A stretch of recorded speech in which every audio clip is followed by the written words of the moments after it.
Greetings, this is Top Hat and Buttered Popcorn. My name is John Savers, I'm your host, and today we'll take a look at a couple of films beginning with Alien versus Predator, Requiem. This is a film that was directed by the Strause brothers, Colin and Greg. It's not a very good film, sort of a B-grade film, and stars a cast I'm totally unfamiliar with. They have a Steve Pasquale as Dallas, Reiko Aylesworth as Kelly, John Ortiz as Morales, and Robert Joy as Colonel Stevens, and cast of many, I would say. This film has a lot of kinship with the sci-fi films that came out of the 50s. In fact, at the end of this film, as you look at the credits, it's a resounding homage to the 50s style credits and so forth. You see a lot of resemblance to those kinds of films, and not surprisingly, really, since the Japanese apparently keyed some of their early filmmaking efforts, at least aimed for export, on these 50s sci-fis. The film really seems to have kinship with such films as Godzilla versus Mothra and King Kong versus Godzilla, that sort of thing. This film does not it's pretty tame, I'll say that much, as modern films go. I think the cute Jessie character, Kristen Hager, at one point sort of removed into a kind of a bikini-esque outfit, but that is the entirety of it in terms of trying to play what you might call the sex card. As far as gore goes, there's nothing here which is a surprise to anyone who has seen previous Predator films or Alien films. So it does not seem to have a whole lot to offer people who have been around these films for a while, other than a sort of memory lane familiarity and the sort of warmth that may come from not only watching the film but associating with prior films and what is lodged in your memory. This film opens up with an outer space, outer Earth, extraterrestrial locale. The thing seems to be orbiting around the Earth, however. It's a spaceship, and we see two varieties of space creatures. We see one is dominant, that is the Predator, who is clearly from a high-tech civilization, and we see the other variety, aliens. These creatures, or aliens, are treated by the predators as both prisoners and guinea pigs, and it's very clear that the aliens don't like it one bit. There is an opportunity for freedom on this spaceship, which the aliens take advantage of. They get into a brief tussle with the Predator aboard, and the spaceship they're in seems to lose its function and crashes into the Earth, and it appears that all the predators are dead. But it does appear that the aliens, who may be from a non-high-tech civilization, but are very good hitchhikers and pretty tough, apparently, were able to survive and lick their wounds and proceed. Now, this has not been missed. On either a mothership or on the native planet, a predator has noted this aberration. He is seen to be putting on his mask. He loads up with high-tech guns and ammo and special, unique devices of a lethal kind. And he gets into a single spaceship and he heads for Earth. It somewhat called to mind John Sayles' brother from another planet, in which two sets of aliens or aliens were chasing after another alien that had escaped, and the chase came to Earth. So it is in this movie. The predator is after the aliens. There's every reason to believe that revenge is on his mind. He must know that his bros have died, otherwise the aliens would be dead. So he goes there with a notion of putting the quietus once and for all on these aliens. After all, they can't be retrieved and put back into a lab holding pen. So at this point in time, it looks like a run-and-gun situation between Predator and aliens. The only question that really arises in this movie is, did the Predator bring enough ammo to kill the rapidly expanding population of aliens? These aliens are fecund. And this is quite apparent. They could easily overrun the Earth it appears, in a year, given that they're worse than rabbits, let's just say. Anyway, they meet a human twosome duo, father and son, and they're out hunting deer, apparently, and just bad luck here. And it's bad luck for us, too, because these appear to be the two best actors in the father hunter, anyway, the best actor in the film. At any rate, it's the classic wrong place at the wrong time.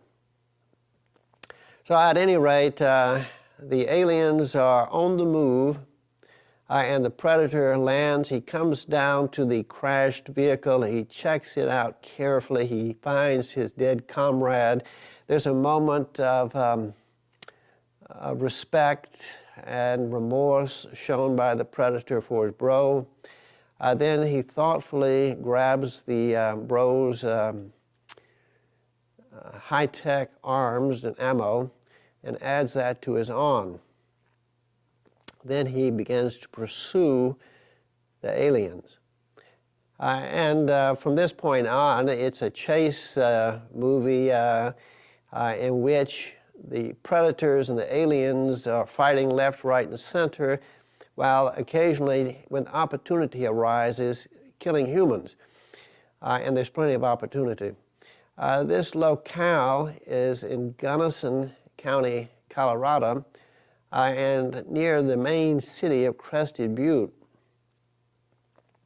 We find, however, that the locals are operating in the usual fashion. They don't suspect a thing. We see the local bad boy, played by Steve Pasquale, Dallas, returning. He apparently has been in the can for some offense or other, and definitely has the bad boy image. He meets the local law, played by John Ortiz, the Morales character, some kind of sheriff or a deputy sheriff or something of that kind. Now, it appears that Morales was not always such a law-abiding guy. In fact, he ran with Dallas, so he's not as pure as driven snow in matters of law and order, apparently. But he flipped, and he's now on the side of the law. He still is friendly toward Dallas. He understands that he's got a tough road to hoe. Dallas is looking for a job, and Morales tells him he'll try to put out a good word, help him find a job. Dallas also has a brother named Ricky, who is delivering pizzas for Pizza One. This gives us an opportunity with a camera cut to meet Kristen Hager and her crowd, her clique. She's portrayed as, if not a rich chick, a pretty well-to-do, comfortable background. They've ordered a pizza. She may intentionally have done this just to get Ricky to come because she apparently has eyes for Ricky. He comes with a pizza and so forth, and he's razzed by her male clique, the male members, and he kind of gives it back. And there's one thing bullies don't like, I think, and that is to get it back as good or better as they gave. So there are taking umbrage at this. Plus, there's some jealousy because it's clear that Jesse has some eye for Ricky. So when Ricky, they have, I will say a few words and so forth like that, of a let's get together kind and so forth. But Ricky leaves, and the clique males go out and stomp him. It's Ricky stomping time, and they throw his keys into a sewer. So not good. He gets back home just about the time that Dallas shows up, and Dallas sees him getting a baseball bat. Apparently, he's going to go back and try to get revenge. It seems in some way that this film may be considered a little study on revenge. The revenge of society on Dallas for his mistakes, the revenge of the predator on the aliens, the revenge of the aliens on the predators at the outset, the revenge of Ricky on the Jesse's clique, and so forth. It keeps on going. Now, there has been a camera cut to the Reiko Aylesworth character, Kelly. She's a military lass. She's either home because her duty has ended on rest and recuperation. She has a husband and a child. The husband seems to be a pretty solid fellow. However, his fate is sealed. He's dispensable in this movie. So we get a little look at normal kinds of domestic situations and so forth, even as all the predators and aliens are lurking about in the woods and getting closer and closer to Crested Butte. Now, the wife of the husband of the man who was hunting with the boy becomes a little uneasy by his absence. She goes to the Sheriff Morales and says, I'm worried. Morales organizes a search party, and they go forth. And at this point in time, the predator, at least, is still lurking around in the woods because he is flipping his dials and going invisible and looking at them in his peculiar little ways and whatnot, high-tech ways. Anyway, it does not appear to be too hopeful for these two, but this is the first indication of the town people that there may be trouble ahead. Well, are other people going to die? You bet, a bunch of them.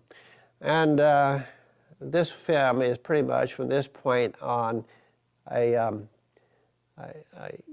narrowing of the distance between the aliens, the predators, and the people, which come to a head within the little town or city of Crested Butte.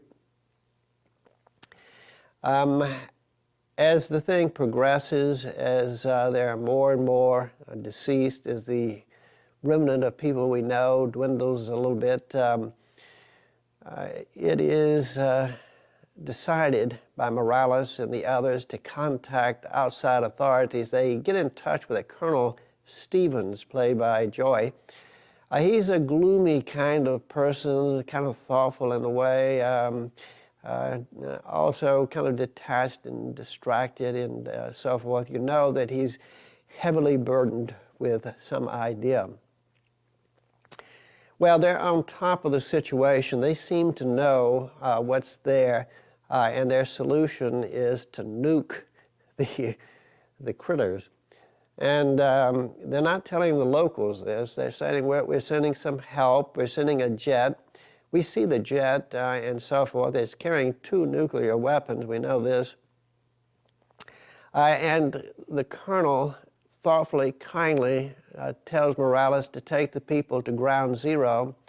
At least they'll die quickly, instantly.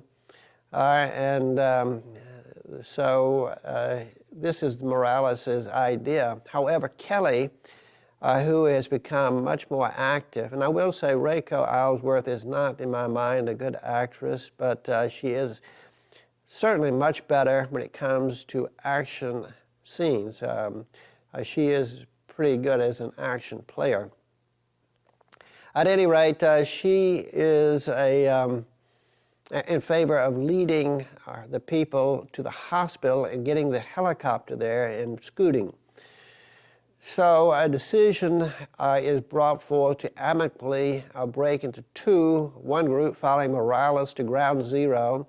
They don't know it's ground zero. And the other to go with Kelly to the hospital. Amongst her group, we find Dallas and Ricky. So things come to a head. They're fighting now. Aliens and predators all the way, and aliens and predators are fighting each other. I won't say predators, since there's only one predator. The aliens are multiplying again like crazy, and again you become concerned about the predator's ability to come up with ammo for this situation. Basically, I favor the predator over the alien a little bit in terms of favorites. You say, oh, some are for the Redskins, some for the Cowboys. I'm for the predators over the aliens. Now, here you have this situation. We get a cut or two to the gloomy colonel. We get a cut now and then to the jet flying right for him to bomb him. It is possible after some tussles and struggles and so forth to get to the helicopter, and Kelly knows how to fly it sufficiently to get them aloft and going. She's heading out, get away from this place as fast as possible, and they probably have some kind of place in their mind that is safe, but we see the mushroom cloud, and we see the shock wave, and we see Kelly riding the wave, and whether or not she can survive, it's hard to say. The helicopter does crash. They do seem to make it, and at the end, assuming this group of predators and aliens have been dispatched, predator and aliens, assuming some sort of normality is restored, the question arises, can a tough army lass find happiness with a hardened ex-con? It does look promising. So this is how the thing kind of ends up. But it must be brought to your attention. We already know the predators don't really like it too much when somebody bumps off one of their kinfolk. We think the predators will return. And the universal hitchhikers, the aliens, may also arrive separately. So stay tuned. Whoa, that's it, folks. A wrap. We're out of time again. This is Top Hat. and buttered popcorn. My name is John Savers. I'm your host. I do appreciate your tuning in. Hope to see you again at our next Top Hat and Buttered Popcorn.